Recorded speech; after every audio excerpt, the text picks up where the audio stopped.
Hi Amanda, how are you? Hi. What Good. brings you in today? Just here for my annual physical. Okay, let's get started. Alright, so everything looks good except your blood pressure is concerning me. Oh, what was it? 130/85, which is considered stage 1 hypertension. And we should talk about making some changes to fix this. Is it like a really serious problem? Yeah, it's very serious. There's a lot of serious health implications that can come from high blood pressure. You can damage your arteries, it can lead to heart failure, stroke, increases your risk of dementia. So we should really work on making some changes. Okay, what do you suggest to do that?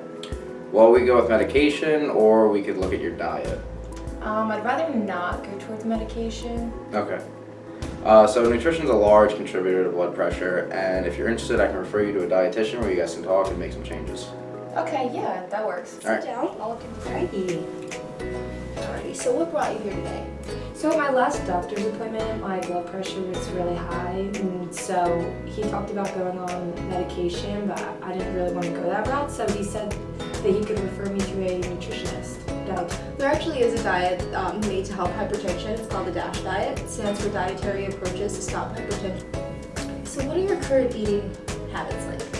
So with my job, my family and everything, it's hard for me to find a lot of time to dedicate to really eating healthy, so I do eat a lot on the go. So when I'm going to work, I'll typically stop at Wawa, grab a coffee and some kind of breakfast sandwich or hash brown. And then for snacks, it's usually kind of whatever's in my pantry, granola bars, chips. Now that I'm saying it out loud, it doesn't sound too healthy, but it's just really hard with the time and everything going on in my life. That's understandable. So from what I'm hearing, you're having a lot of processed foods, and that's just higher in sodium. Like, your diet isn't necessarily unhealthy, it's just bad for your hypertension. So here's a handout for the D.A.S.H diet. It goes over kind of some of the foods that you'll be eating more often. So instead of processed foods, you're gonna have like whole foods. Okay. I mean, it has everything laid out for me, like the serving sizes and stuff. It doesn't seem too bad, but like, what exactly will I be eating? So you said, like, whole foods? So whole foods is anything that's minimally processed. So like a fresh fruit or veggie, or even frozen or canned.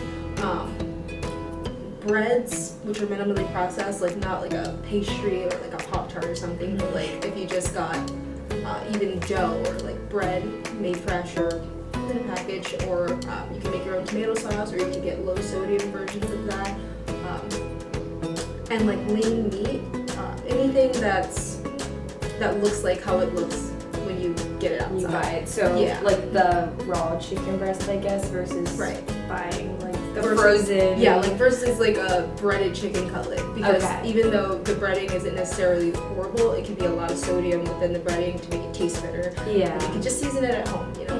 That's understandable.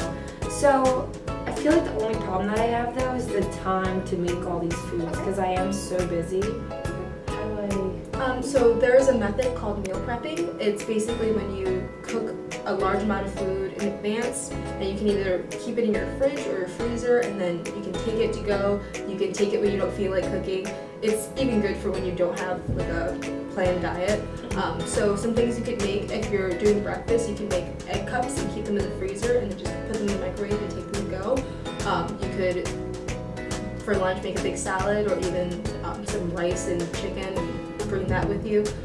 And then you already cooked dinner, so I'm assuming that's not a problem, but you can even just, if you don't feel like cooking dinner, you can have everyone grab a meal from the freezer. I mean, this definitely sounds doable. I think that I could find a way to prep meals ahead of time or eat less processed, and as long as it's keeping me off medication, I'm motivated to do it. Did you have any other questions? But how long does it take for it to lower my blood pressure?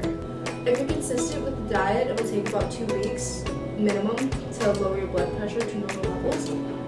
If it takes you a little longer, you could even work your way up. It'll take more time if you do it gradually, but if you just do it, cold turkey, it'll take about 2 weeks to a month. Wow, awesome. All right, I hope it works. All right, wonderful. Thank you so much for your advice. No problem. Thank you. Hi Amanda, how are you? Good, how are you? So last time you were in here, we talked about you going to see a dietitian to work on your blood pressure. Can you tell me about that? I did, yes. So she actually told me about this diet. It's called a D.A.S.H diet. Okay. And it works to lower hypertension. Really? Yeah, so it cuts out a lot of the processed foods, puts in more lean meats, vegetables, fruits, that's low awesome. dairy. So I've been on it for about a month now, and I do a lot of meal prepping because that was a problem I had before, that I was eating a lot of unhealthy foods that were on the go. So I was eating out a lot, and she said that that can contribute a lot to high blood pressure. So yeah, I'm hoping it's been doing well. Well, your vitals show that it's going well. Your blood pressure's dropped to 118 over 78. Oh wow. So whatever you're doing is working, and you're back within the normal range and no longer hypertensive. Oh great. So I don't have to go on medication? No medication for you. Just keep up with the D.A.S.H diet. Awesome.